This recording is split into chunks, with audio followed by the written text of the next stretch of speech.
ସଫଳତା ପାଇବାକୁ ହେଲେ ଆମମାନଙ୍କୁ କ'ଣ କରିବାକୁ ପଡ଼ିବ ଆସନ୍ତୁ ଜାଣି ରଖିବା। ତ ଆପଣମାନେ ଭିଡ଼ିଓଟାକୁ ଶେଷ ପର୍ଯ୍ୟନ୍ତ ଦେଖନ୍ତୁ। ଆପଣମାନେ ଏହିଭଳି ମୋଟିଭେସନାଲ୍ ଭିଡ଼ିଓ ଦେଖିବା ପାଇଁ ଆମର ଏହି ଚ୍ୟାନେଲ୍ ସହ ଯୋଡ଼ି ରୁହନ୍ତୁ।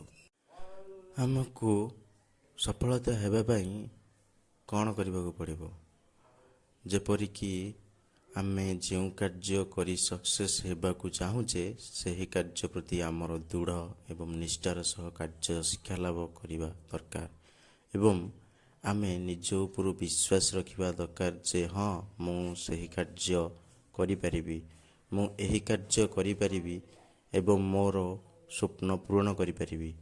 ସଫଳତା ହାସଲ କରିବାକୁ ହେଲେ କେତେ ବା ଦୁଃଖ କଷ୍ଟ ସହି ଆଗକୁ ବଢ଼ି ଚାଲିବାକୁ ପଡ଼ିବ।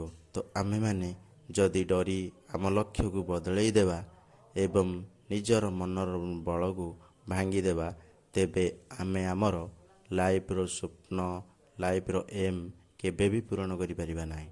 ତ ଆମେ କେବେ ହେଲେ ବି ଆମ ମନର ବଳ ଏବଂ ନିଜ ଉପରୁ ବିଶ୍ୱାସ ନ ଉଠେଇ ଆଗକୁ ମାଡ଼ି ଚାଲିବା ଆଉ ସଫଳତାର ପାହାଞ୍ଚ ଅତିକ୍ରମ କରିବା।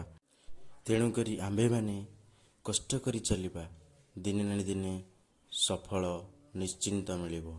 ତ ଆପଣମାନେ ଏହିଭଳି ଭିଡ଼ିଓ ଦେଖିବା ପାଇଁ ଏହି ଚ୍ୟାନେଲ୍ ସହ ଯୋଡ଼ି ରୁହନ୍ତୁ ଏବଂ